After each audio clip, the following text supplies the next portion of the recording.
একজন মেয়ে হয়ে একজন মেয়ের কথা খারাপ বলতে প্রত্যেকটা মেয়েরই বিবেকে বাধবে, কিন্তু আজকে এমন একটা মেয়ের কথা বলছি যে মেয়েটা মেয়ে না, মা জাতির কলঙ্ক।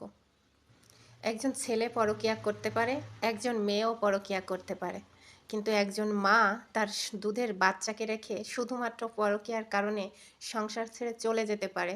নিরপরাধ স্বামী, নিরপরাধ সংসার, নিরপরাধ শ্বশুরবাড়ির লোকজনকে রেখেও যে একজন মেয়ে শুধুমাত্র পরকীয়ার কারণে ঘর ছাড়তে পারে, এটা নিজের চোখে না দেখলে আর এই ঘটনা না শুনলে তোমরা কেউই বুঝতে পারবে না। একজন মা কি করে পারে তার দুধের বাচ্চাকে ছেড়ে রেখে পরপুরুষের হাত ধরে নিজের সংসার সাজানো সোনার সংসার ছেড়ে চলে যেতে? এটা নিজের চোখে না দেখলে হয়তোবা আমি কখনোই বিশ্বাস করতাম না।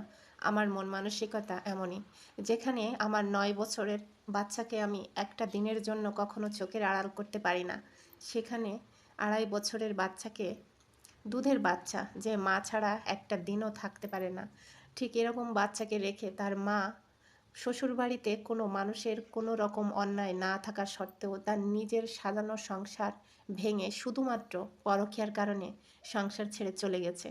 আমার নিজের চোখে দেখা। এমনও মানুষ আছে, এমনও মেয়ে মানুষ আছে, এটা আমি নিজের চোখে না দেখলে কখনো বিশ্বাস করতাম না।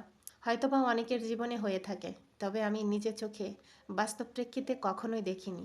কিন্তু আমি নিজের চোখে সামনাসামনি থেকে দেখছি যে তার না শ্বশুর শাশুড়ি, না ননদ, না দেবর, না তার স্বামীর পক্ষ থেকে কোনো রকমের সমস্যা নেই, সাজানো সুখের সংসার।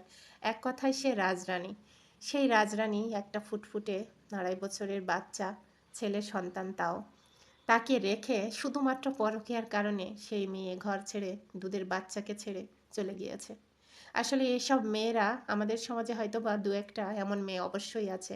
আর এইসব মেয়েদের জন্যই আমাদের ভালো যেসব মেয়েরা আছে তাদের জীবনে কলঙ্ক নেমে আসে, তাদেরকেও সন্দেহের শিকার হতে হয়।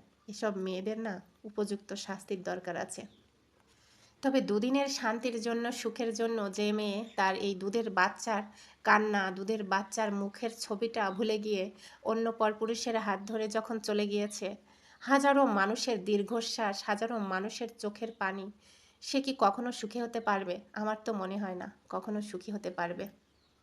আমার মনে হয় সুখ সবার কপালে সয় না, আর তাই সুখ মানুষের কপালে আল্লাহ লিখে দিলেও সেটা সে ধরে রাখতেও জানে না। এই মেয়েটার জীবন হয়েছে ঠিক এমনই। তো বাস্তব জীবনের প্রেক্ষিতে কথাগুলো বললাম বন্ধুরা, খুবই খারাপ লাগছে মন মানসিকতা।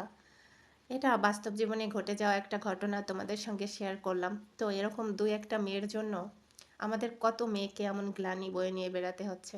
আমার মনে হয় এমন মেয়েদের জন্য উপযুক্ত শাস্তির ব্যবস্থা করা উচিত।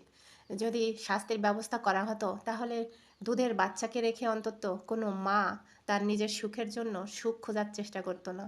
আমার তো মনে হয় যে আমার নিজের স্বামী খারাপ হলে, সংসার খারাপ হলে আমি আমার সন্তানকে নিয়ে বাঁচবো, সন্তানের জন্য বাঁচবো।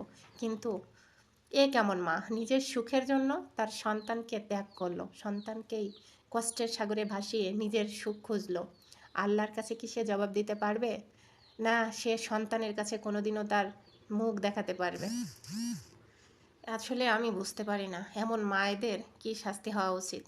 আমার তো মনে হয় আমি যদি শাস্তি দিতে পারতাম তাহলে সর্বোচ্চ শাস্তিদণ্ড মৃত্যুদণ্ডই দিতাম, যাতে এই একজনের শাস্তি দেখে অন্য কোনো মেয়ে যেন তার দুধের বাচ্চাকে রেখে, ছোট বাচ্চাকে রেখে এমন পরিস্থিতির শিকার না হয়, এমন ঘটনা না ঘটায়।